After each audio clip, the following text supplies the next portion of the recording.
Hey guys, welcome back to Magic TV. My name's Craig. It is 9 o'clock and it is time for a talk magic. And I'm telling you right now, I could not be more excited with the person I'm interviewing today. Let me tell you why. I think this person has developed the 2024 Trick of the Year. I don't think anything is going to touch it. He has been creating magic for a long time and has had some incredible effects come out that you might not even realize are his. And the stuff that he's working on over the next coming weeks and months, and the companies that he's working with, it's incredibly inspirational. I'm telling you, if he's not already there, he's going to be considered to be one of the top creators in the industry over the next couple of years. I am, of course, talking about the one and only Alex Latorre. How are you, my friend? Good. Wow. Thanks for the kind words. Not even my grandma uh, It's says true, these things though. about me. I was, I mean, we'll get into this, but obviously you're riding high still at the moment with the success of Rattle Dice. That came out, I think, in July, just before Magic Live. And it's still in the top 20 at Penguin and has been. I don't think there's many products that have stayed in that top spot for so long, which shows like just how incredible it is. And I remember rocking up to Magic Live and being on the Penguin stand, and they were like, "Oh, you're doing rattle dice," and I'm like, "I'm doing what now?" And I remember locking myself in a room for an hour, listening to Greg Wilson and wondering why the hell I hadn't learned this trick before. I was like, "It's in my gig bag. I take it to every gig. I've got 5 sets of them because I never want to not have one. I don't want a penguin to run out and then I lose it or something." It's incredible, and it's only one of a million things that you're coming out with. But I mean, for me, that is, and we'll talk about Rattle Dice later, but for me, it's one of the most commercial ideas that I've ever seen. It's brilliant. Thanks. Thanks. Yeah, Rattle Dice was a fun one because it kind of just popped into my head. The idea of something that rattles. Initially, it was a coin. So the method is extremely obvious. Like it's called a rattle dice. It's called rattle dice, but it's a die that rattles. Really, it's singular. But it began as taking two shells. So I destroyed my Triad coin set by Josh J. I took the super expanded and the expanded shell, and I glued them together with a small magnet inside, and that kind of created that cavity where the magnet could rattle inside the coin, but Mm. it didn't sound right. So when I showed Penguin, they were like, "This is great, but maybe we should find a different object." So that's kind of how the die itself was born. Out of the coin doesn't sound right, but when we tried the die, it sounded exactly right. Like just by we just put in my case, I just 3D printed two halves, put a magnet inside, glued them back together just to test it out, and it sounded exactly the same as if I took two dice and I just rattled them in my hands. So it was a bit of collaborative thinking, but yeah, I'm super happy with the way it turned out. Well, it's brilliant. And we'll talk about that more in a minute. And But your routine is great also. Sorry. oh, you know what? Well, they said, "Hey, dem it." And I watched the tutorial and I was like, "This is great. Greg Wilson's amazing, but this doesn't fit me. And if I'm going to dem something, I need it to work for me." So I sat there and I came up with this routine and I perform it. Like all the highest accolade I can say is I perform it at every single close-up gig that I go to. I always have those dice in my Great to pocket. hear. Yeah, I love it. I really do. And we'll talk more about Rattle Dice in a minute. But I want to get what's very annoying about you is you're super creative. We've spent the last 2 hours on, just chatting about stuff you've got coming out before we even started rolling the camera. And you're only 24. You're 24. You're ridiculously creative. We're going to dive into that in a bit. But I want to start off with kind of like your origin story, how you got into magic, because obviously you're from Barcelona or you live in Barcelona. And Spain has a very rich heritage of magicians, performing a very similar type of style, and you don't seem to fit that mold. And so it's really kind of interesting. So I'd like to delve into that and start off by how you got into magic. So can we start with the origin story, Alex? Yeah. Where did it all begin?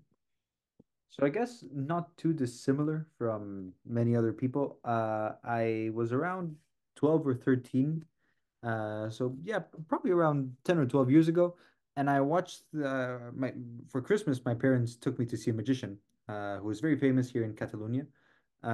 His name is Maglari. He's very much not well known outside of Barcelona and the Catalonia area. And I saw him and I was like, wow, this is something.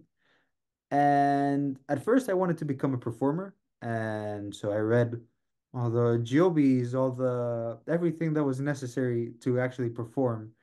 And it was not for me. Like the whole theatrics and artistic part of magic is something that eludes me, or is harder for me. I won't say eludes me because I can perform if I am forced to at gunpoint, but it's really not my area of expertise. And that took maybe 2 or 3 years to discover that performing wasn't what I'm super good at. Not to say that I'm super good at anything else, but performing is not my calling. But I'd learned a ton up until that point, and I was like, maybe I can come up with my own stuff. And so at first it was simple card tricks, but And how then old were you at this point, by the way? maybe 14, 15, Okay, something yeah. like that. And at that point, another love kind of grew parallel to that one, which was engineering and prototyping and 3D printing, software, robotics, blah, blah, Yeah. blah. And then I kind of found a cool intersection between both things. And I went on to study engineering. I'm actually studying a second degree in another type of engineering. And I'm finding it fun, and I have always found it fun to combine these two interests into novel props and novel, like kind of interesting advances technologically. Not necessarily just in electronics, but also materials and kind of combination of ideas, etc. So yeah, it's kind of the brief 2 cents of it. But it started off as I wanted to become a performer, transitioned into, all right, maybe I can create my own stuff, and then I kind of molded it into I'm a magic engineer, which is actually what it says on my LinkedIn, if anyone wants to check it out. A magical engineer. That's so cool. And I want to talk about your creative process, but first of all, so you're 14 years old. You've kind of realized that performing is not for you, but you want to be a creator. You're creating simple card tricks. Was the goal to create magic to eventually release to the magic community, or was the goal to create magic just for yourself or for your friends or to share? Like, what did you have it? Because you've become a very successful creator. You have. There's just no two bones about it. And I've been lucky enough to find out some of the stuff that you've got coming out with. And it's incredible. Like, was that always the plan? Was that always the goal? I'm not a great planner. I'm very much the type of live one day at a time. Like I At the time it was more like I just like creating. I've always been creatively driven. I used to design to create movie props when I was 10 or before Magic. Like I'd watch, I don't know, Aliens, and I tried to create a face hugger out of scraps of plastic and hot glue and coat hanger. So I've always liked working on stuff. Like being, as I say, maybe creatively driven is a bit egotistical to say, but yeah, I'd like the creativity aspect of life. And no, I think at the time it was more like, okay, this is kind of an extension of this creativity, but applied to this new field of interest of mine.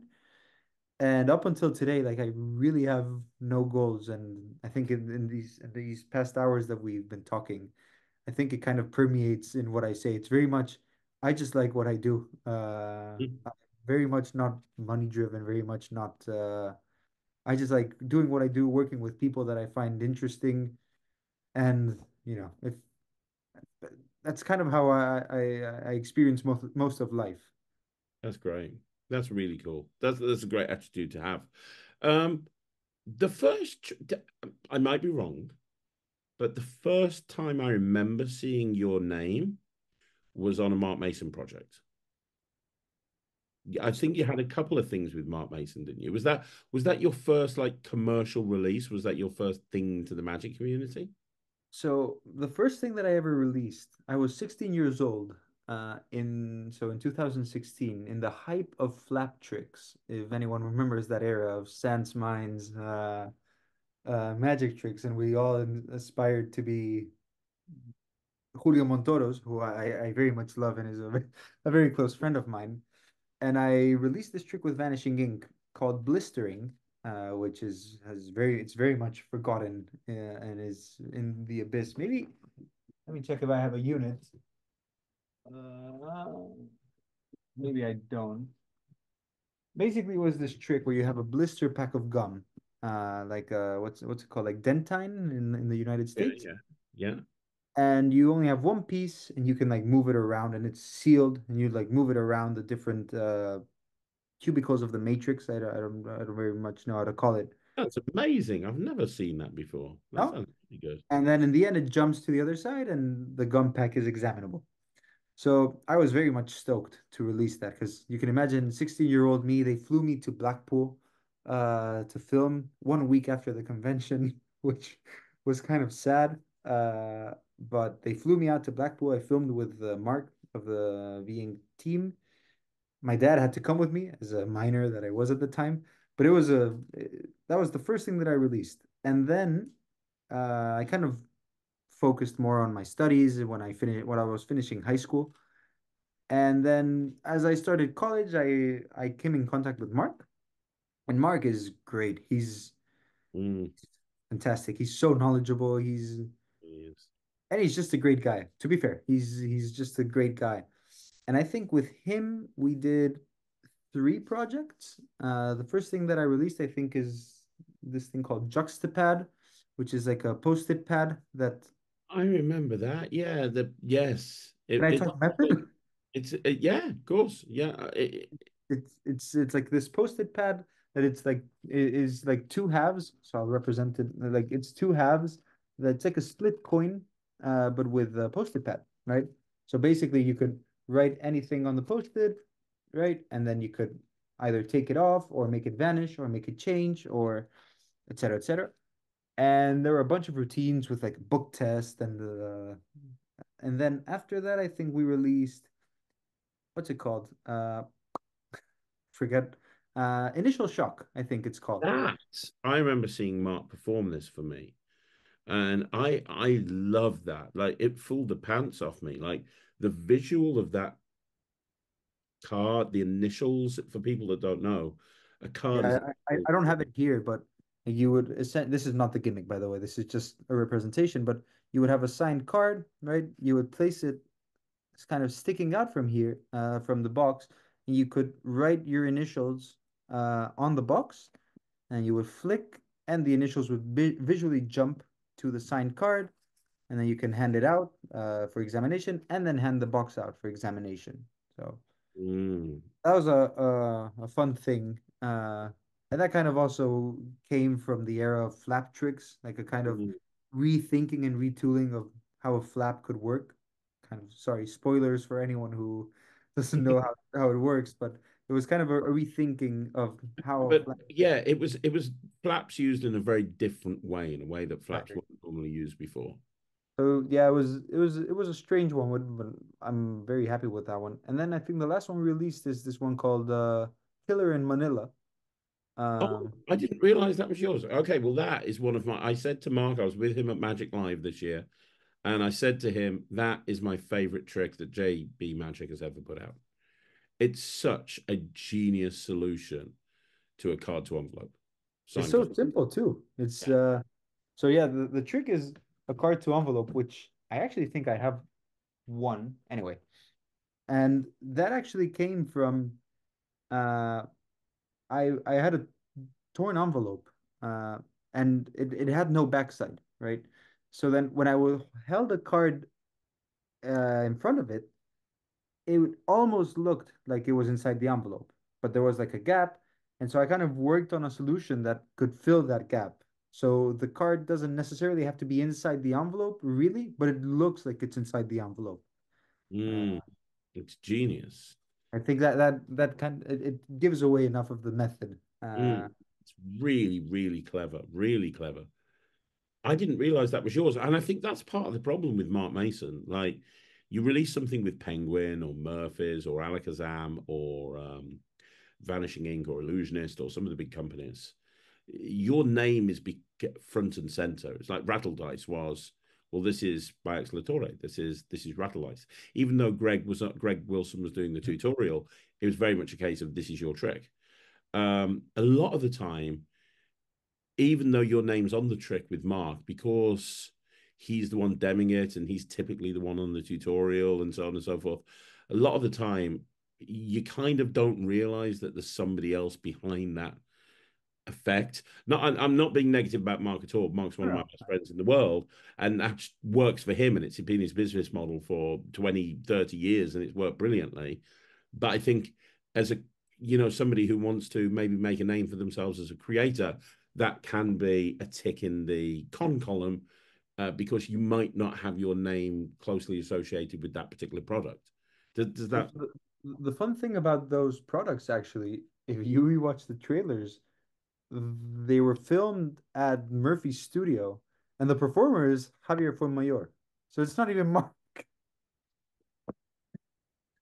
So I Well, I actually mean, don't. Hav, I know Hav really well. He's a great guy. He's a fantastic No, no, like trailer. He's great at making he's trailers. super good. I don't know what went on behind the scenes for those. That Mark kind of, I don't know why Murphy's filmed them for a JB Magic product, but yeah, it wasn't even Mark in that case. That's He was in the tutorial, of course, with his famous blue and white backdrop and like it's a Mark Mason tutorial. yeah, yeah. It has to be done a very particular way. That's funny. So yeah, I mean, did you off the back of doing those with Mark, did your stock must have risen outside of Spain and more people must have known who you were. Did that open up doors for you as a creator? Hmm. I'd say not much, just because I wasn't really pursuing it at that time either. Like I know you say this very much that and I agree that it's the creator is the no, has to be the number one promoter of their own trick. Like, and at that time I was very much focused on other things. I was just starting off with my current girlfriend. I was with class in uni. I wasn't really pursuing a very serious career in magic. And so I was just content with having physical product that I could show off, and it did get me some work.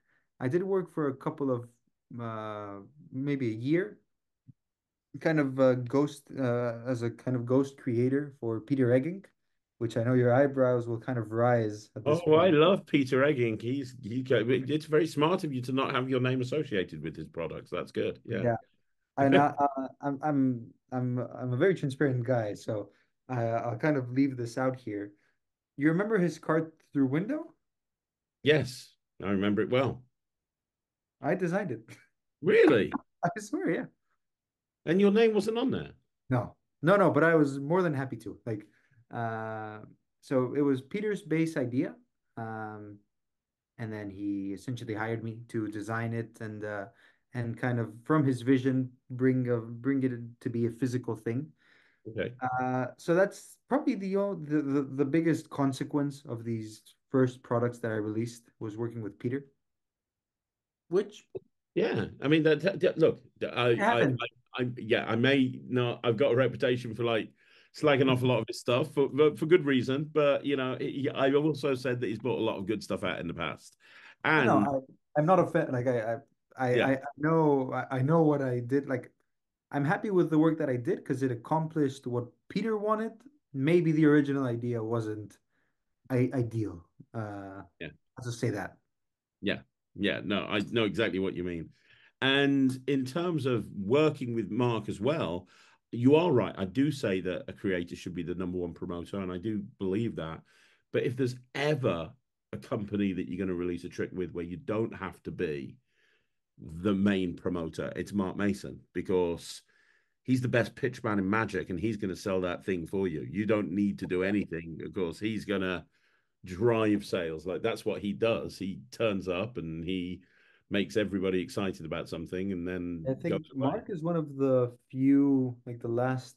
old school seller type personas where it's very much if you see him physically do it, like face to face, it's like your hand goes immediately into your wallet and it just has to buy it from him. So I think that's kind of why Mark does a lot of Yeah, the convention circuit because he's really good at face to face selling. you want Probably to. the best person to do it. Yeah, I agree. There's nobody better. He could literally sell coal to Eskimos. Yeah, sorry, coal to Newcastle. There's a million different things. He could sell anything to anybody. Um, but off the back of that, like, so you're busy at university. I know you're currently in the middle of your second degree, which is just bananas. Why not? Of course, why not? Let's just get another one. But you released all of the stuff with Mark Mason. You're at university. What was the next step? Was the next thing Rattle Dice after that, or was there something else in between?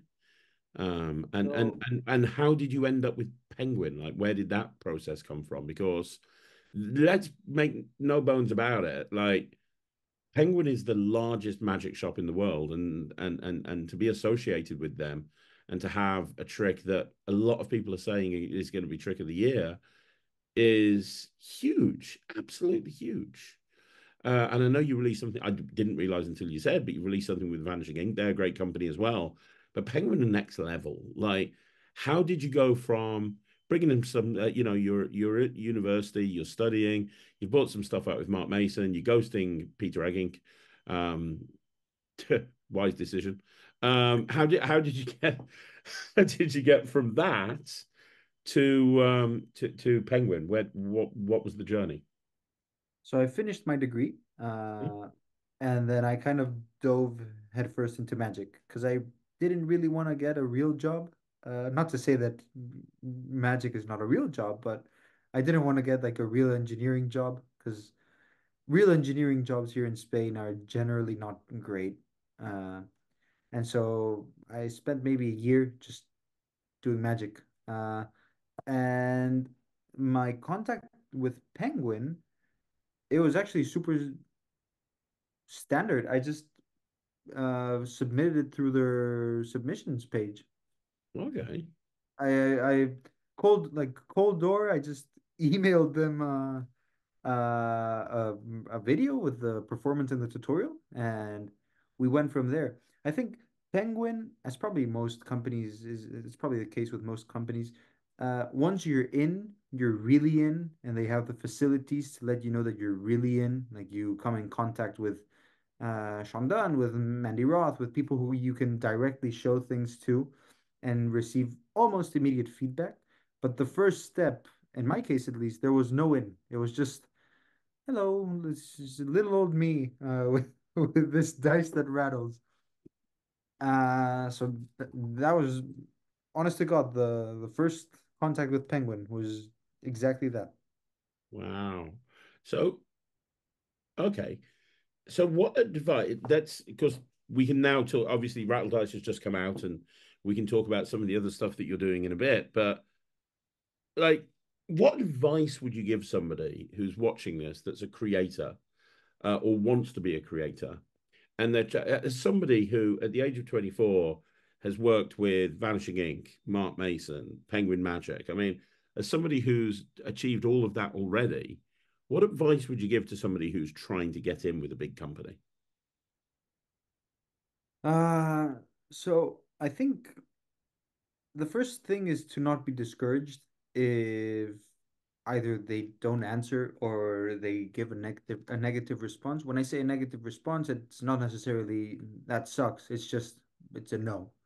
Yeah, Uh, because not every trick is made for every company. And I think Craig, you'll agree with me on this. There's some things that some companies are like, yeah, shit, we want that immediately.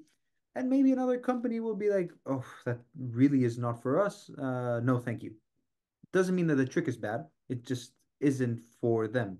yeah, And then I think, as with any creative process, there's a large percentage of it that it's a muscle. You just train, and you at first it starts off really as quantity over quality, and you create a lot of shit, a lot of very bad things, and that's fine. And then the first thing you create that you're happy with, bam, you find it on the third and on the third tarbell. It's just gonna happen. And then you'll create some more shit, and then the next thing that you're happy with, it's on 13 steps. So it's a process, and then these gaps of shit that you create kind of start getting smaller and smaller and smaller. They never disappear. Like I create a lot of junk. And if any creator says that all they create is winners, they're lying. Yeah. It's impossible. I create a lot of junk just because creativity in many occasions is, and I'd say most occasions, it's quantity over quality. The more you create, the more chances you have that you'll strike on something that is really good quality. So I think my only advice is to do as much as you can. I don't have a method for my creativity, so I can't really speak to. I know Julio has a lot of work on it with, I think he calls it the creative uh, dissociation, I think it is.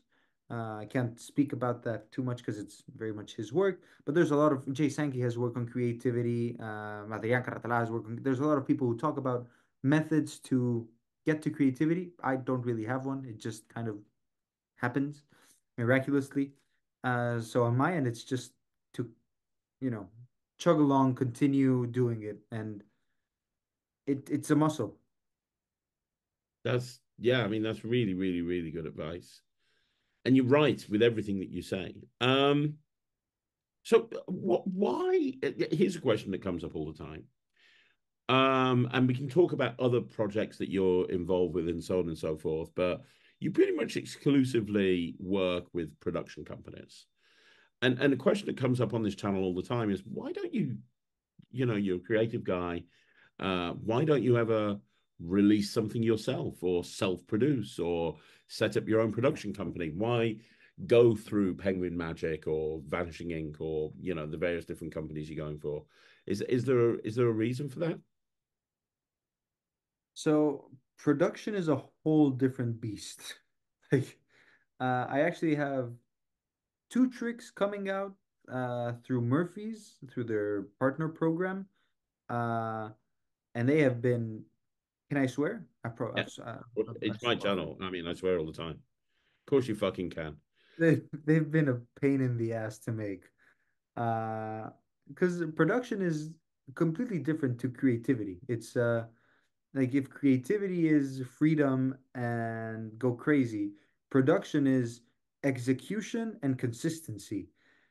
And they really don't work together. That's why you will rarely see someone creative produce their own stuff. I can only think of a few examples where it's not just a one-off, where it's something consistent. Like I know Julio releases a lot of stuff, but he doesn't do the production, much of the production himself, because it's really something that you need to be specialized on. And the big companies have people who do the creativity and people who do the production Yeah, because it's hard. It's hard to create a product that is nice, a manufacturing process that is efficient, that has no bottlenecks, getting supplies, suppliers, providers, like it's a whole different thing, and I am not well equipped for it, truthfully. And I don't think many people are. yeah. So that's the real reason is probably just laziness. It it takes a lot of effort to do. That's funny. Yeah, you. That's the reason I don't as well. So you're 100% correct. And I know people have like we talked about this a while back, but Bitcoin, I know James makes those, and James doesn't know how to 3D print. Uh, like he makes those with out of real big lighters. He uses a Dremel. He arts and crafts it, and I commend him for it. Like really, really, congratulations to him. But I do not envy it. No, no, no. I wouldn't want to do that. Not in a million years. Yeah, yeah, completely. So here's a question for you. You've said that you gravitate more towards creativity than performing. As somebody who creates magic myself, part of my process is just going out and performing it a lot. Like I'll take an idea and I'll perform it and I'll come back and I'll be like, well, that was shit. And I'll be like, right, what went wrong? Right, this went wrong. Okay, let's fix that. Let's take it out to the next gig and see what happened. Okay, that was better, but this was an issue. Like, and I find for myself, I think it's probably because my ideas suck initially and I have to like work them in order to make them work. But like, I find that anything that I create is better after I've performed it a ton. So as somebody who's at university and so therefore hasn't got time to perform as much as you've got a million things. You're on your second degree, um, and at the and obviously you gravitate away from performing anyway. Like, how do you get around that roadblock? Is it just like what do you do with that sort of situation? Mm, so I'm going to be very frank here, very candid. Uh, I to me I'm a magic creator, in the sense that, and I'm very much more of a toy maker than a kind of routine maker. So essentially, because I've kind of forced myself into that lane. Much of the stuff that I create has that toy aspect to it, and so I think of it more of more as a product than a routine, a magic routine or a magic prop. And so what that means is that I kind of have the notion of when I've struck gold, when I know it's a toy that I can't stop playing with.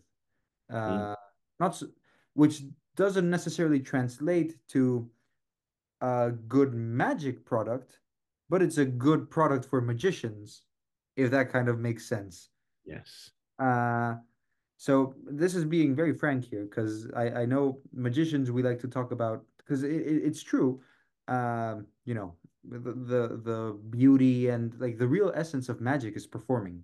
That's the Yeah. tr it comes down to that. It's the same as painting. The essence of painting comes down to the art piece that you end with. The paintbrush that you use is kind of secondary, right? Yeah. And I assume that a painter will like a toothbrush, a paintbrush that is also a fidget spinner. And oh wow, that's so cool. That's a toy, right? Yeah. Yeah. So I kind of work in the lane of, and I'm very happy with it. Toys for magicians, and that I'd say maybe 90% of the time leads to something that is actually performable if someone picks it up. So it's not Yeah. just something that is a toy that you will play with for a day and then toss it. It kind of, I guess, coincidentally, almost always ends up being something that is actually usable. But I normally aspire to make a fun toy, something that, oh wow, has an interesting mechanic, or this is a cool combination of concepts, or so I guess that's kind of how I get over the not performing, because I And don't look at performance pieces. I look at like I'm sadly not Joshua J, yeah, who puts well, out fantastic performance very pieces. few people are Joshua J. Let's be Oh honest. yeah, Joshua J is but not even not Andy Gladwin is Joshua J. or Andy. They both put out fantastic, or even yourself, Craig. You guys put out fantastic performance pieces. Like, you are selling a piece of performance, right? Which is very attractive. It's very cool. I kind of sell, which I think is on a lower rung. I kind of sell a toy, Mm-hmm. and But then and nothing wrong with that. Here's the thing: 80%, probably even more, of people in the magic community that regularly buy magic, they're hobbyists. They want toys, and even the professionals still like buying toys. I love buying toys, and that's part of the thing about magic. Yeah, it's great that you can go out and perform it, but there's been many times where I've bought rattle dice is a perfect example. I was giddy as a schoolgirl.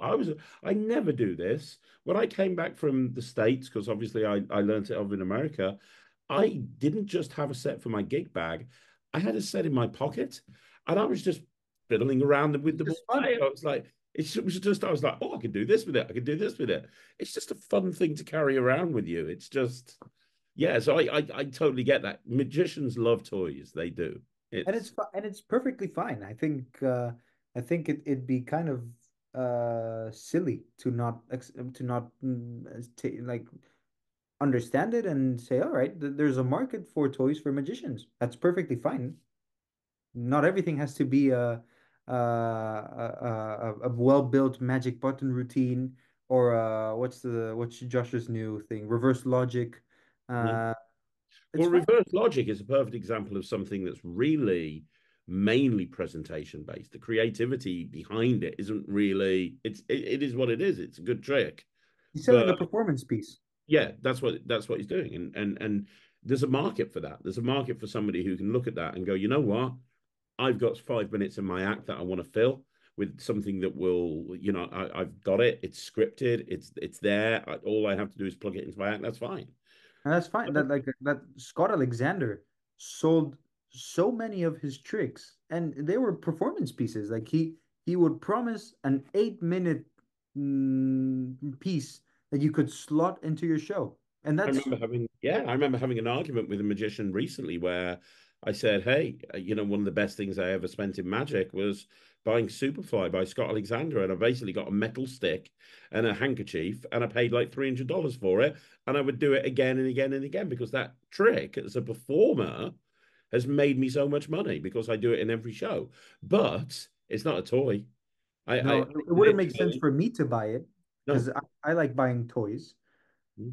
but it would make sense for someone like you to buy it. Or like if you need 6 minutes filled, you can buy his what's the Bill and Lemon one called? Yeah, final answer. Final Answer, right? And it's great. Yeah, it is. Yeah, you're right. You're absolutely right. So, on the subject of that, is that why Greg Wilson got involved in the tutorial? Because, what I'm trying to say here is you look at yourself as a toy maker. How important is it to you to be? I can guarantee you there's people that are watching this interview that aren't really 100% sure who you are just because a lot of the stuff you bought out through Mark Mason, you weren't on the tutorial, you weren't on the trailer. Hell, I'm interviewing you and I didn't even know Killer in Manila was your trick. And then you've got Rattle Dice. Greg Wilson did the tutorial. He's on the trailer. He's on the tutorial, and it's your trick, and they've promoted it as your trick, but it's Greg that's front and center on the trailer and everything. So two questions there. Did Greg get involved because Penguin wanted fleshed out routines? Was it or why did Greg get involved? And not that it's a bad thing. Greg's amazing.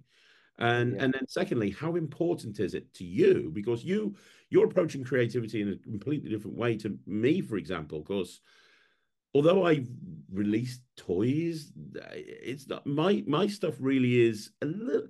It's more of a performance thing. It's designed to work in the real world. Like Keymaster, it's not really a toy. It's four keys, and I'm going to show you the sleight of hand you need to be able to perform it. It's not like a crazy flap thing where a hole comes Right. down. You know what I mean? So like for me, when I'm releasing a product, I'm selling the routine a lot of the time. How many times do you hear, oh, it's a Craig Petty trick, there's going to be 40 routines and 10 hours of tutorial? Like that's just kind of my thing. I love doing that.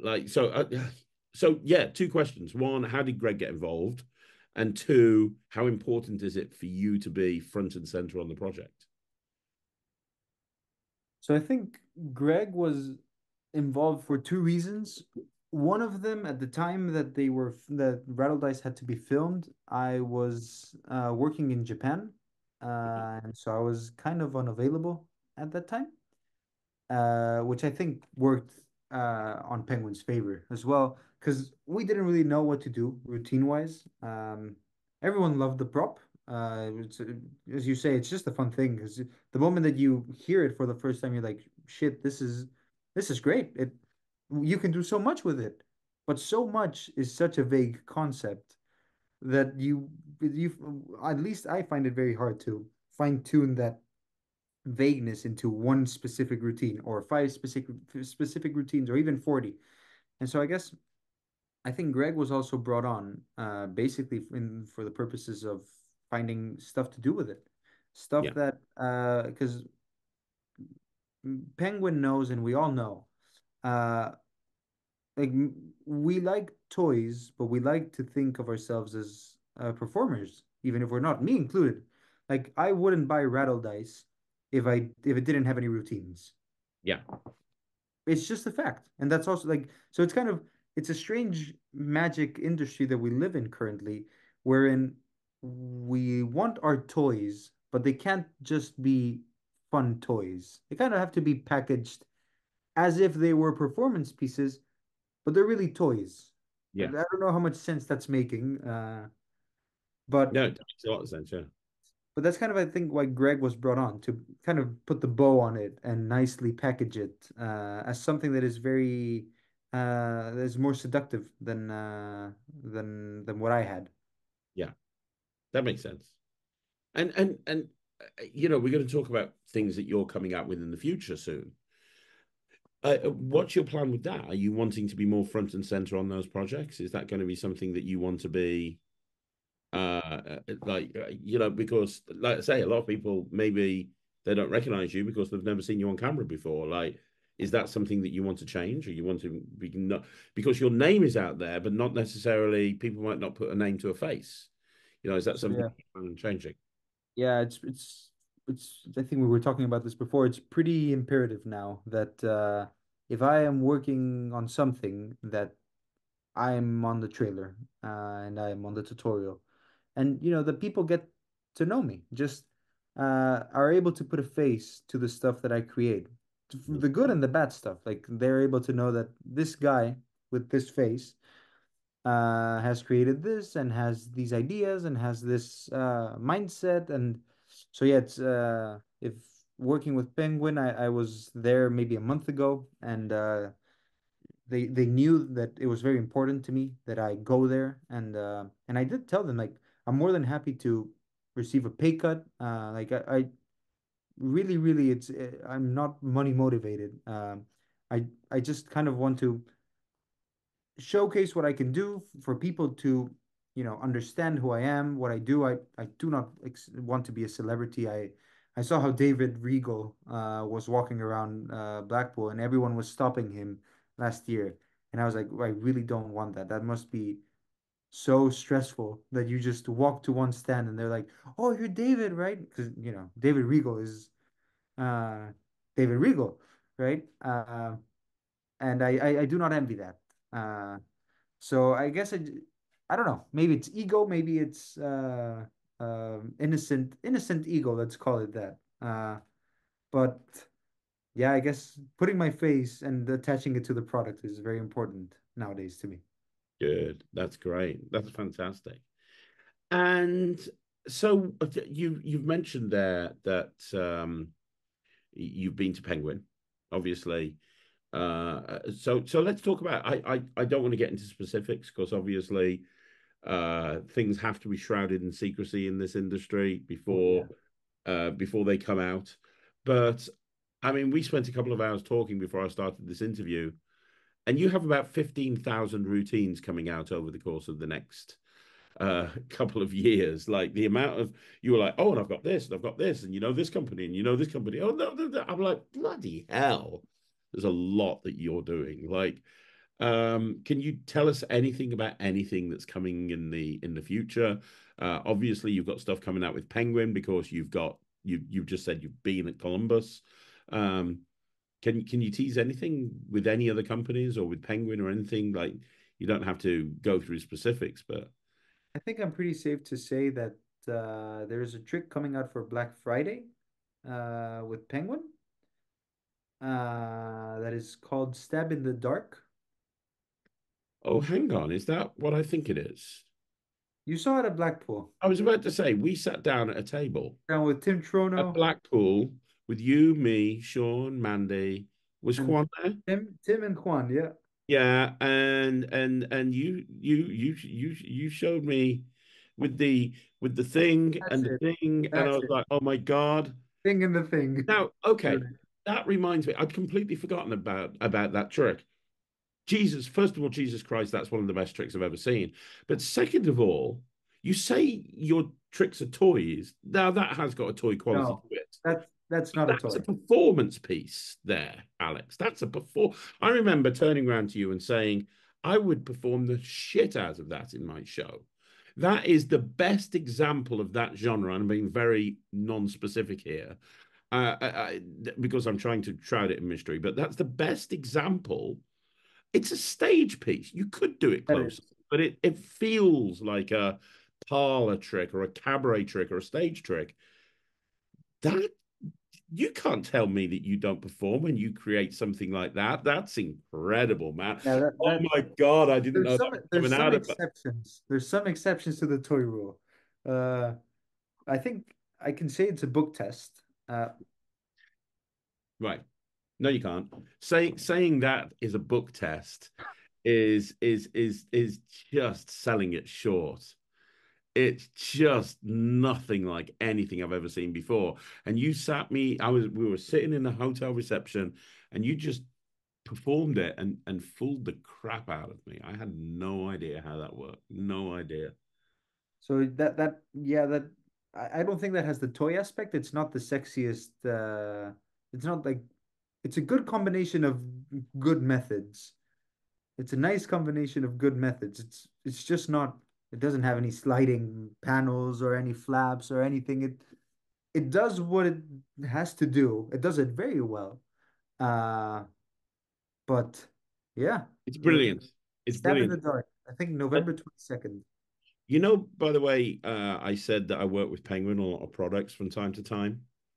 You know what I'm working on at the moment, and I forgot to mention to you? Ha! Is that is that who gave you that? Mandy. I Really? I've been working this in for like 3 months now. Is that the 3D printed one? Yeah, this is the finished version. They made it and sent This it is to the me. finished version because I have a No, silicone one this is the somewhere. yeah, this is the finished version. You know, I said I'm going over to Penguin in November. I think, Really? yeah, I'm doing some stuff towards that on there. Oh Yeah. wow. Yeah, there you go. You didn't even know that. Oh, no, I actually didn't. So that's by Juan and myself. That's Uh, killer. That's another killer trick. I don't know what we're calling it. Honestly, that was, and I'm not just saying that for the people that don't realize, Sean Dunn and I are very close friends. And Sean dragged me over to his hotel, and Mandy was there. We'd been out for a meal. Tim Troner was there. And me and Tim are good now.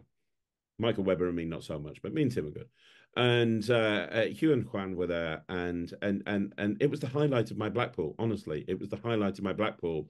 You two just were coming at me with so much incredible magic and blowing my mind just over and over and over again. It was amazing. It really was. I do remember you liked because I remember you did this Oreo through glass while you were playing with it, just like on the spot. I remember Juan turned to me and he's like, "Oh," because we were all talking and you were just like, like into the prop and into the you were like out of it, like just completely focused Well, on we were the. having this conversation beforehand. That's what I do. I locked myself in a room for a week with these things, and just they're amazing. I don't know what we're gonna call that because the name that we were calling it is kind of revealing. So I think they wanted to change it. But yeah, that's a fun prop. Uh, Right. that's a fun prop. So that's also coming out with Penguin. I don't know when. But the newest thing will be Stab in the Dark, which in Blackpool, I'm sorry, Sean and Mandy, if you're listening to this, they know this, however, but I preferred the name that I gave it during the convention because I was selling them in my stand. I called it Slitterary. Uh, Mm, mm, yeah. but they did mention that, having slit in the name could lead to some dirty thoughts. Yeah, So, I can see that. They're penguin. so They like to be family friendly. So I understood How I set. became the face of Penguin Magic when they're trying to be family friendly, I have no idea. So Uh, stab in the dark it was. Yeah, I think. And then I also have another book test coming out with him, which does have the toy aspect to it. I also shared it that night. I don't know if you remember. It's this. Yeah, that's it. that was another one you fooled me with. How can I forget Yeah, that? that one does have the toy aspect. It does. It's a routine, but it's a toy. Like Yeah. you look at it and you're like, yeah, motherfucker. That's that's Yeah, nice. it's really good. It's really, really good. And then Wow. yeah, a bunch of other stuff. With Penguin is yeah, they're tired of me and Juan. They're Well, you know, you talk about Juan. For the people that don't know, he's released some incredible stuff on his own through Penguin. And obviously, you guys are releasing Magic together. 52 Stunner, I think I gave one of the best reviews of the year to. Like '52 Stunner is great. it's incredible. But I mean, it's not his only trick. He's got some amazing stuff. And you guys collaborate quite a lot, don't you, on Magic? We do. We're close friends. And yeah, we basically just what we're doing. Like we just sit down and we jam. Whoa, I just saw this blah blah blah. It'd be nice if we did something with it. Let's do something with it. So we're working on a trick with an air tag, for example, that was born just out of a conversation. Just, Wow. oh, this is great. It'd be nice if we could do so and so. And we just execute. I'm lucky enough to have the facilities to do so. So this is my home, this is my room, but I have a studio where I have 3D printers, I have vinyl cutters, I have laser cutters, I have basically anything I need to be able to manufacture just about anything, including metal. So I actually shipped out something to you, Craig, that we were talking about before, that is completely metallic. Like really, and it looks like the real thing. I think you know what I'm talking. I hope you know I what I'm do talking know about. exactly what you're talking about. It Yeah. looks exactly like the real thing. Like you could hold it like this and you wouldn't see anything. I don't know if I have one. It's a key. I will just say it's a key. I don't have one. But I'm yeah, so excited to get my hands on that. it's gonna be nice. So that's kind of why I feel very fortunate and grateful to be able to work with you, Craig. Because any project that we do together, I think we'll have the best of both worlds, the toy and the performance piece. Yeah. Or the mind and the mouth, I think is probably the way to describe it, to be perfectly honest. But no, you can be the intelligent guy, and I'll just stand there and just be the hype man. That's You undersell yourself, Craig. Absolutely. I appreciate that. I really do. So, but it's not just Penguin. You've got a lot coming out with Penguin, because I think, and that's smart because when you find a company that treat you right, you know and like you said, when you get in with Penguin, they kind of open their arms. You know, you're probably in a situation now where you don't have to go through That's submitting a trick. You can just like literally pick up the phone and go, right, Sean, I've got this idea. I'm sending you a video. What do you think? And you that's pretty much get feedback immediately. I'm it. And it's nice with Penguin because once you're in, it's so quick. And this kind of circles back. I created this thing. If you want, I can quickly show it. It's a version of something that you'll very quickly find out what it is. But let me see. So I've got four cards, okay? And I actually removed them from a deck of cards just a second ago, and they're the four queens, okay? okay. And I did something, it's kind of a prediction. I took one of the queens out, I flipped it over, and I put it upside down in the third position of this packet, right? So I think most people will know where this is going, but Craig, name a queen, any queen. The Queen of Diamonds. Queen of Diamonds. Yeah. You want to change your mind? No, I'm good. You can, huh? Really? Okay, I'll change it. I'll go Queen of Hearts. Queen of Hearts. Hmm. Okay, let me see this. So I actually don't remember what queen I placed inside. Queen of Hearts. Hmm. right?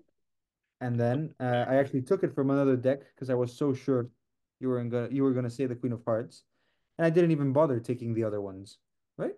Yeah, that's great. So essentially, uh, for anyone who isn't familiar with this, this is just Max Maven's wave or B Yeah, wave. Uh, yeah. I think Max wouldn't be very happy if I call it B wave, so I'll call it wave.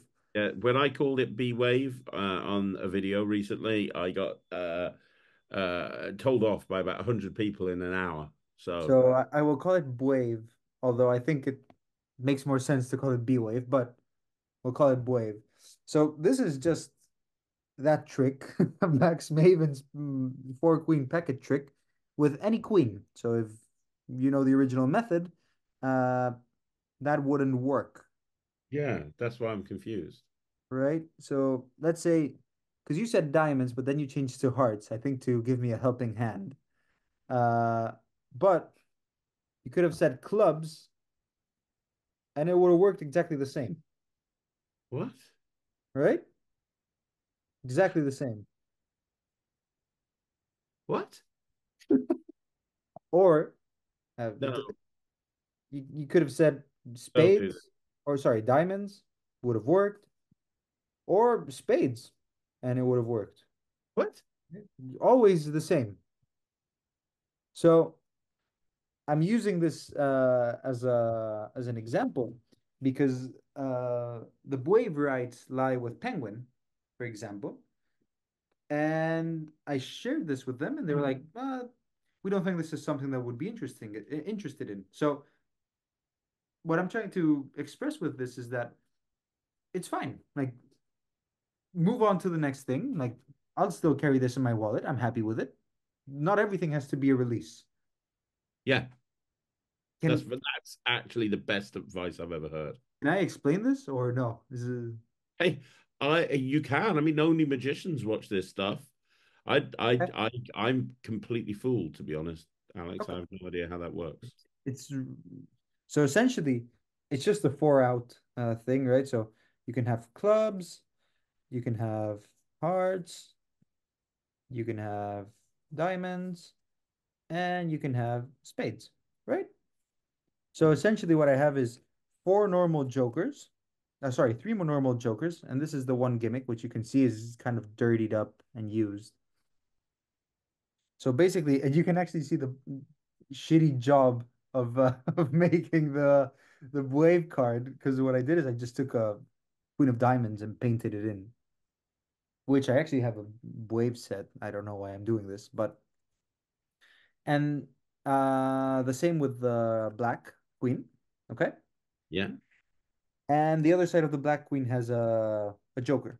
So this is from Paul Curry Penguin release. It's called Touch, is it? yeah, touch, yeah, So basically, and then these are roughed, right? So the bottom card is roughed from the top up. So this is all roughed.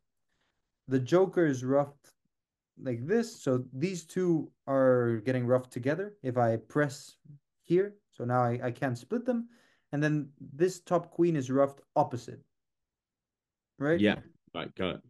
So what this means is now, if I put it all together, and I have a little mark so that I don't fuck this up, you can see I have two little red dots on Yeah, one side, so I still know the here. orientation, right? So basically now, if I spread from the top in one orientation, I will get one out. If I spread from the bottom, I will get the other out because this is now the single card and the other card is here, right? So it just roughs here, but roughs to the second card, but because of the Joker back, it looks the same always. And then the Mm, other two outs, I just flip it around and I have this is exactly the same, right? that's great. So it's just an overcomplicated wave or B wave. Let's just call it that. Yeah, but I mean, it solves a problem, doesn't it? It solves the problem of it eliminates the equivoke at the beginning, which is just you know, something that is And maybe not actually, necessary, but it's worth, it's cleans right. everything. So actually, this was born out of an exploration of how to strip and streamline Colossal Killer. So I love KK. Mm. Right. I love Colossal Killer. I will not say I love KK because I quickly uh uh I just instantly realized I love Colossal Killer. But I don't carry a big wallet. I have a very small wallet. And I want a version. I still haven't reached a satisfactory conclusion, but I want a version that is ultra streamlined and I can fit it in my very small wallet. And so I've gone through a lot, and this is born out of that, where instead of having a blue back, you could have the Colossal Killer out, which I don't know if I can reveal. Yeah, yeah, they off by one. Yeah, yeah. Exactly, the off by one. Uh, and with that, I kind of covered everything based on a Mark Elston idea. Uh, so, but yeah, this is That's complicated. brilliant. This is C. Let's call this CB wave. That's awesome. And you say every trick doesn't have to be a release, and that's true. But you know what? That is a brilliant lecture trick. That's a brilliant trick where you can kind of say in a lecture, "Hey, let me show you." Magicians will love that because that you're eliminating something that in the mind of a lot of magicians would make that a lot stronger. I mean, that's a perfect lecture trick. Which well, actually, let me ask that. Like, how often do you lecture? Because I know you're busy. You're busy creating. You're obviously studying your second degree. You're working. Like, you're traveling around the world. Like, do you have time for lecturing? Is that something that you would like to do more of? It's something that greatly interests me. I haven't had the chance to lecture so much here in Spain. I'm only now kind of starting to lecture more. I've probably lectured this year 5 or 6 times, Mhm. and and I'm hired to lecture maybe 2 or 3 more times before the end of the year. That's great. So it's kind of a recent thing. But as you can tell from my speaking style, I'm very informal with the way I like sharing my ideas. It's very much just, hey, I have these thoughts, I have these ideas. I kind of like it being a conversation more so than a monologue. Because many lectures I find are a monologue. Like I'll sit down and it's just a guy that talks about something that is not necessarily interesting for a long time. And I think it's more interesting. I did tell you this. Magic is a collaborative art. Like we really wouldn't be anything. We wouldn't amount to anything if we wouldn't work with other people. Like Yeah. so I think it becomes a much more interesting process in the moment that you talk with other people. I So yeah, can. it does interest me. Sorry, that's the long long answer. Yes. So, any conventions that are being organized and you want to have a fresh lecturer that not hasn't really been on the circuit that much, then you're open for discussions with anybody. Yeah, I have yeah, Craig can attest. I have a lot of crazy stuff, a lot of weird stuff. You do, and I don't want to give anything away, but as well as working with Penguin, you're working with other companies. We spoke about somebody who you're working with at the moment on a couple of projects that literally one of the biggest names in magic, and I obviously don't we can't really say much, but I mean Yeah, it's Craig just Craig Petty. well, no, I was Right, I was talking about the same person I'm working with the button, right, right, right. Yeah, yeah, yeah, yeah, yeah. yeah, that guy, that That guy. guy. That guy. Yeah, here's a question. You talked about you're a toy maker and a lot of your stuff is toys and not performance based. Have you ever considered, I mean, you come from Spain. We spoke beforehand before doing the interview. You're friends with Woody, you're friends with Danny, you're friends with, some of the most iconic names in magic that have built a reputation for themselves around performing. Like, have you ever considered saying, right, okay, Danny, this is this thing. Can you take it out for a month and just like give me your feedback? Like, or just like even better, be on the project with me? Like, is that something that you've ever like tapping into those resources, or is that I'm not gonna lie, I'm not super involved in the Spanish Magic community. Mainly because it's very theoretical. Um, I've which noticed that. Yeah, yeah. which I know if you see Danny perform or you see Woody perform or you see Juan perform or like it doesn't look theoretical, but much of the discussion in Spanish Magic is theory. Like Danny talks a lot. He has this concept that is genius. I would never be able to apply it, but it's genius, which is the concept of a blackout, where you can make the spectator forget something that they saw because they think it's so, what's the word, like menial, like it's so yeah, it's so Unimportant. unimportant, right? And it's so useful. And when you see Danny do it, like you don't actually see him do it because you actually don't realize. But so much of the conversation is very theory based and theory heavy because we have a lot of history with Ascanio and Juan and Pepe Carroll, and there's a lot of Gea, there's a lot of names that Gabi, there's a lot of names that delve into the theory aspect of it, which is extremely interesting, but it's very performance based for me. So that's why I kind of stay away from, like, I like showing my stuff to magicians, but uh that's kind of why I love Juan Capilla, also Tamariz, but Capilla, because we're very much in sync in that sense, where it's just creativity and create, talk about the actual technicalities of creation. Yeah, absolutely. I agree with you. And it's fun sometimes. I see a lot of lectures that are theory based, and some of them are fascinating. And I go to conventions and there's a lot of theory based lectures. But sometimes you just want to sit down and learn some tricks. I so I think there's a fine line between doing a dealer dem and showing some cool tricks. Like I've seen some stinkers of a lecture where it's just a dealer dem. Like, oh, so I'll show you this and you can buy it at the end of the lecture. And that always kind of rubs me the wrong way because, I'm paying to see you. I'm interested in what you're saying, but man, do I like is there nothing you can give me like that I can do myself that I can build? So I think there's a fine line, Like, and I think there's like a, a lecturer that is very good and who has done some great lecture circuits is David Stone. Like he's a good lecturer, but it's a dealer dem. yeah, it is. It is a deal of them. Yeah, yeah, I saw him in Session.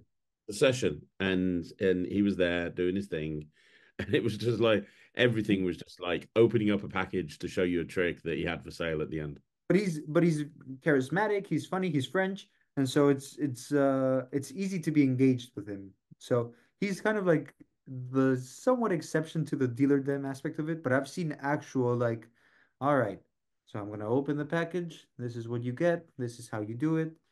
All right, you can buy it at the end of the show.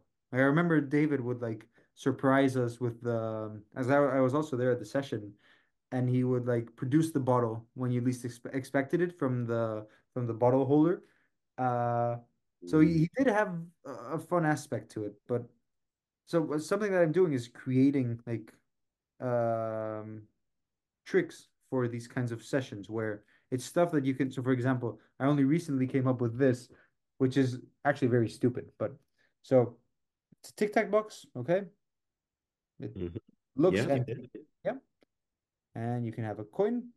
You see that more or less? yep, got it. Yeah. Let me see how well I can perform this, but there we go. Oh, that looks good. That looks really good. So this is just like I cannot sell this. I have no interest in selling this. It's just a folding coin that coincidentally fits inside this top bit of the Tic Tac, Brilliant idea, though. What a great, I've never seen that before. right? So That's such a yeah, good you have this idea. super cool display where you can't see anything because it's super well hidden, and then ah, it just pops up. It's a great idea. So this is the kind of stuff that for lectures I'm kind of striving to create these kinds of things because I could sell a folding coin in a Tic Tac box, but I I think that just feels wrong. Like Mm, if you want, just buy the folding coin and buy any Tic Tac box, and you have an appearance that is it's nice. It's fooling, and you can just do it. I don't have to sell it to you, right? that's a great I'm idea. actually giving it away here. So That's a great idea. See, instantly my mind races to a version of The Funnel by David Roth, if you remember uh-huh. The Funnel. Like you could get Yeah. the Tic Tac box and you could put like a little funnel in the top, drop the coin in, and that would push the folding coin down without a shake. Oh, that's a great idea, Alex. That's an amazing You could idea. you could for you like like I think it's just fun to share like because I remember when I discovered this and I was like ah I don't know why I think my bands are kind of rotten, but I remember when I discovered this I was like this is just a fun thing to mess with, It why really not? is. So But yeah, I have no name for this. I will maybe we can call this FCTB. that sounds good. Folding coin tic tac box. I'm very good with naming. I don't know if you've been able to tell. I'm great with naming. That's great. Anyway, yeah. That's really good. That's really, really good. So So what's that's the why I what don't. so what's the Sorry. plan for the future? So you talked about how moving forward you want to be on all the projects, and that's something that's very important to you. I know from speaking to you beforehand, you've got a ton of routines that you're working on with different people, different companies. What's the goal in the next sort of what's on the magical bucket list? Like you've achieved an awful lot.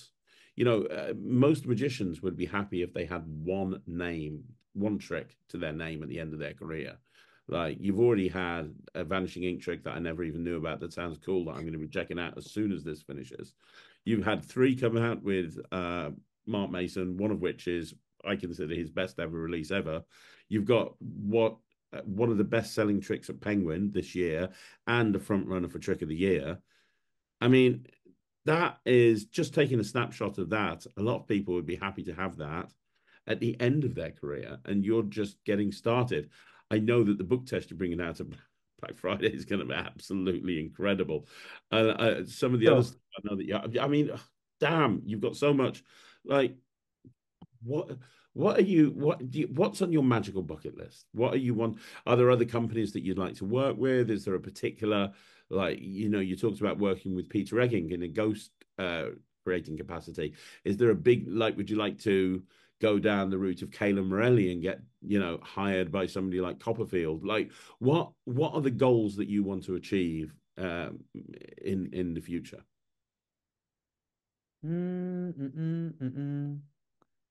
I guess kind of the childhood dream and goal is to work with Blaine.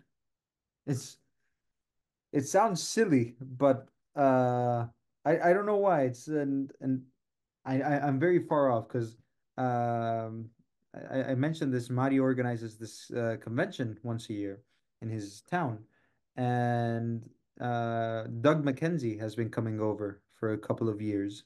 And if anyone doesn't know Doug, Doug is the top consultant uh, to exist. Like he is the consultant that people go to for everything magic related. He is him, Asi Win, Danny Garcia, like those guys. They know their shit, and so it's like uh working with people like them with Blaine or yeah, I say Blaine because he's very much the originator of this kind of magic that my generation is born on, is raised on, sorry. Working with them for Blaine would be kind of a dream come true, as I think would be for all my friends. If I speak to Juan, if I speak to Julio, Victor, Dante, like many of these guys, I know like their dream would be, man, working with Blaine is, Yeah. but a more realistic thing. Well, it could very easily happen. He's always looking to work with more people. He's always. So a more realistic thing I think would be, I'd love to be known as a creator and to be hired as a creator. Like you see someone like Danny Garcia. Danny gets hired to for his creator status. I don't think, maybe I'm speaking out of my ass, but if Danny was hired for Blackpool, I don't think he'd perform anywhere. I think he'd lecture and he'd like it'd be full. And if he's hired in China for a tour, he probably won't perform. He'll lecture. Mm. And so I kind of strive for that. Danny is very much a reference of mine, because he's a genius. He He's is. great. He So is. probably something like that. And then kind of circling back to the beginning, those are very nice, ambitious, and sexy dreams to have. But I'm just happy to be here. I'm just happy to have released Rattle Dice. I'm happy to have Stab in the Dark come out. I was so happy to go to Penguin. I'm happy to be working with this person that we are cryptically mentioning. I'm excited about that. I'm so excited. I really Like am. it's just, I'm thankful. I'm not a spiritual or religious person, but I'm just thankful. It's a fun ride to be in, and it's worth taking a moment and like, you know, Yeah. kind of feeling it. Like it's just nice. Like Yeah. even being here, it's already Friday, but I've on my 2:30 a.m., just having this chat. I'm thankful. It's nice. It's great. It really is. It really So kind of, I'm just happy, and my plan for the future is to continue doing stuff that makes me happy, that's whatever that be, as long as it's legal. yeah, well. Definitely. Definitely. Alex, this has been an incredible interview. You really are inspirational. 24 years old, everything that you've done, everything that you have. I wish I could talk more openly about the stuff that you've got coming out. Just for the people that are watching this interview, Alex just spent the last 2 hours blowing my mind before we even switched the camera on. I'm going to say blowing my mind, I mean it. And him and Juan at Blackpool, they just sat there over and over again, just confusing me and fooling me.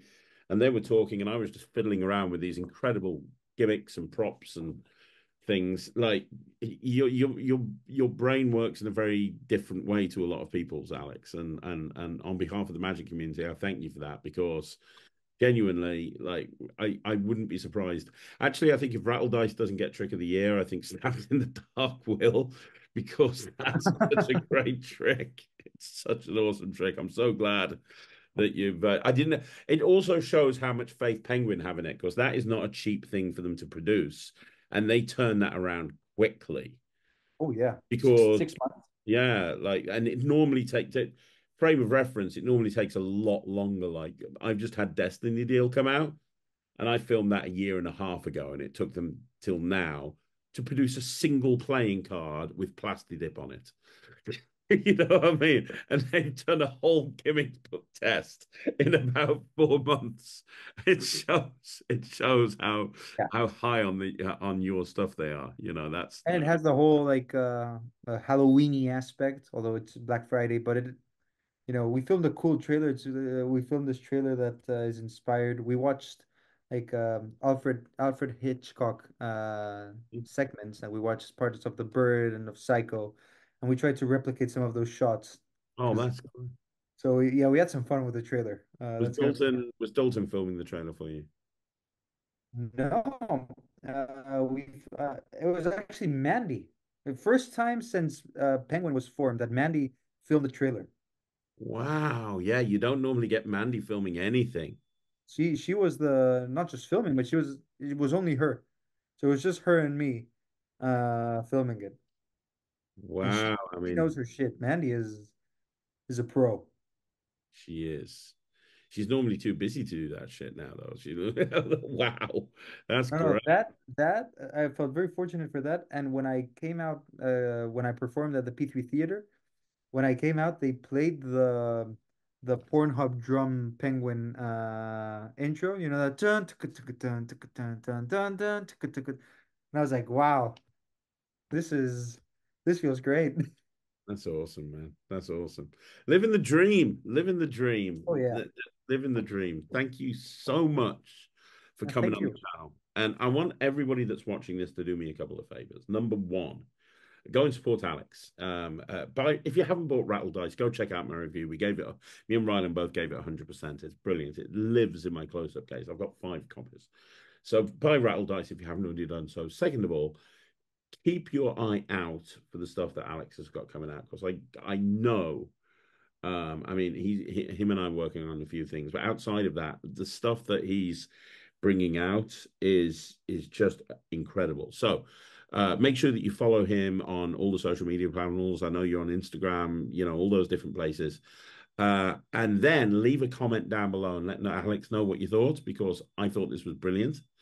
And Alex, seriously, I will do another one of these interviews in the future because in a year's time we'll be able to talk more openly about some of the stuff that you've got coming out, and we can revisit that. But for now, mark my words, people. If you think I bring a lot of stuff out, you ain't seen nothing yet because Alex has got like a metric bucket load of really Yeah. clever things coming out over the next year, and It's just coincidentally happening that everything is like grouping together. yeah, it does that, doesn't it? Like in 2023, I bought 3 penguin tricks out. That's it, 3 penguin tricks. This year, I think I've had 7. It's just, but it all got filmed years ago. It all just comes out like around Yeah. about the same time. Yeah, Yeah. It people just don't happens. realize. I guess. Yep. Yeah, yeah, yeah. Yeah, All but right. This was Alex, great, Craig. thank you once again. I really appreciate it. Thanks for coming on the channel. Thank you. No, thank you. This is great. No problem. Guys, on behalf of Alex Latorre, thank you so much for coming on the channel. Thank you so much for watching the interview. Leave a comment down below. Buy everything this man's got coming out because it's going to be incredible. Keep an eye on Penguin Black Friday. I'm telling you, stabbed in the dark. You heard it here first. It's amazing. I think I've got something coming out at Black Friday as well, but fuck that shit off. Just go look at the book test. That's all you need to look at. The other thing nobody cares about. Just look at the book test. That's what you want to buy. And I'll be back next Saturday with another Talk Magic. Until then, thanks so much for watching. My name's Craig. This is Alex, and this has been Magic TV.